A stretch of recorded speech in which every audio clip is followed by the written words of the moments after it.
Rev Trevor, friends, we're in chapter 22.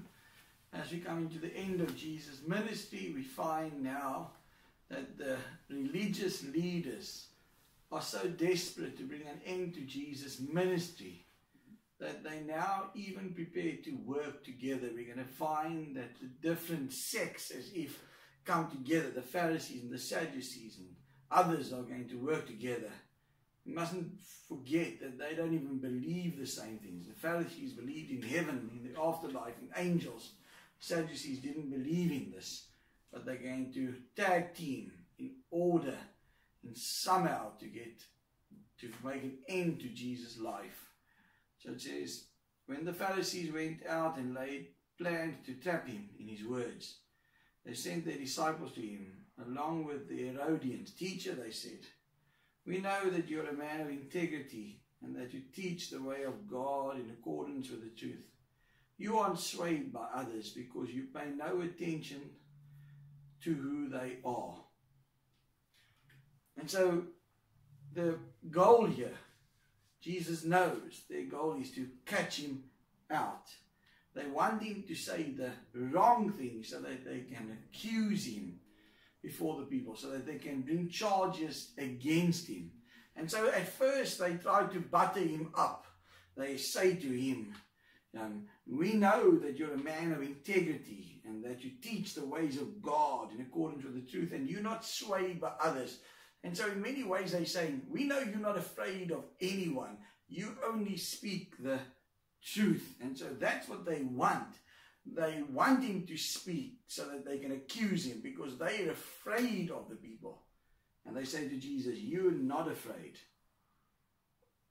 Tell us then, what is your opinion? Is it right to pay the imperial tax to Caesar or not? And so they believe they've got the perfect question which they come to Jesus with, because the answer to them is a lose-lose situation. If Jesus says, pay taxes to Caesar, they can accuse him before the people. This man says he's one of us, yet he tells us to support our enemies as if.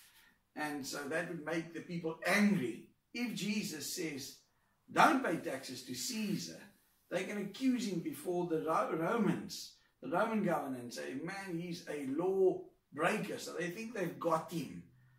Whatever answer he gives, he cannot get himself out of this. But Jesus, knowing their evil intent, said, you hypocrites, why are you trying to trap me?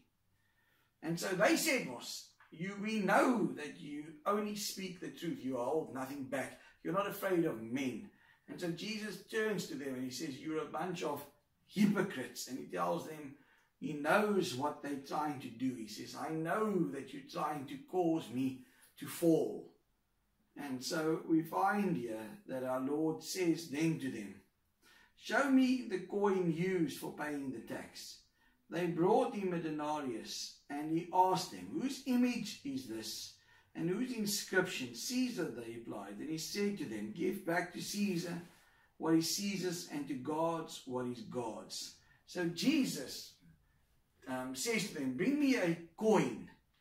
And he says, bring me the coin that you pay taxes to Caesar with. And he says, whose face is on this coin? And whose name is engraved in this coin? And they say to him, they say, it is Caesar. It's his face, it's his inscription. And so Jesus says, well, if the coin, then give to this man what is owed to him. But Jesus doesn't stop there. He says, give to Caesar what is Caesar's. And then he says to them, but give also to God what is God. Jesus makes it clear. He answers both questions here. He says, to Caesar what is Caesar's, and to God what is God. And friends, 2,000 years later, we still pay as if. Because on our notes is ex-presidents or whatever. But we pay to SARS as to Caesar. Each one of us has to pay a certain amount of taxes to Caesar, as if, to the government. Just like in those days, still today, all over the world, people have to pay taxes. And so the Lord still, if he was standing today amongst us, he would say, give to SARS what is SARS. But he doesn't stop there. He says to them, give to God what is God. And so today, we can look at our government, we can see what's happening, we see the corruption, we see that there's a 2.1 billion payment every day on debt. But we don't have choices. I can't say, well, I don't agree with what the government is doing, I'm keeping my taxes back. We don't have that choice. God says to us, we have to obey the authorities. So he says, give to Caesar what is Caesar's, but to God what is God's. And the sad thing today is, friends, that many Christians only obey the first part of Jesus' command. They pay their taxes because they have no choice. Yet people believe they have a choice when it comes to giving to God what is God's. Your money is not your own. Everything really is God's. Even what you give to Caesar. And so we are told by God to give to God what is God's. And I believe that's why sometimes people struggle in the area of finances, because they do not obey what God says to them. Someone will say, well, that's an Old Testament concept. Well, before the law came into being, Abraham stands before Melchizedek, before there's any concept of law, and he gives a tenth of all that he has to this king. Others say God calls us to be cheerful givers. Well, if we look in the Bible and we look at what the Bible speaks about, the Lord calls on us. The woman with the 2 mites gives everything she has. Our money is not our own.